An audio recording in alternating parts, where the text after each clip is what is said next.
Hello বন্ধুরা, ৪ October ২০২৫-এ আমরা জলদাপাড়া অরণ্যক রিসর্টে পৌঁছই। তোস্রা নদীর একদম পাশে অবস্থিত হওয়ায় এই রিসর্টটা আমরা বেছে নিয়েছিলাম।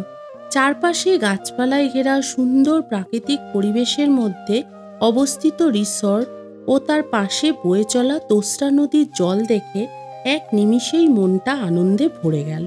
সবকিছুই ভালো ছিল। আমরা পরের দিন জঙ্গল সাফারি করব বলে ঠিক করেছিলাম, কিন্তু প্রকৃতি হয়তো আমাদের জন্য অন্য কিছু ঠিক করে রেখেছিল। সেই দিন সারা রাত অবিরাম বৃষ্টিপাত হয়, যা চলে সকাল পর্যন্ত। কিছুক্ষণের মধ্যেই জল এতটাই বেড়ে যায় যে বাঁধ ভেঙে রিসর্টে জল ঢুকতে শুরু করে। পরিস্থিতি খারাপ দেখে ওনারা আমাদের রিসর্ট থেকে চলে যেতে বলেন। আমরা তাড়াতাড়ি কোনো মতে রিসর্ট থেকে আমাদের গাড়ি নিয়ে বেরিয়ে যাই।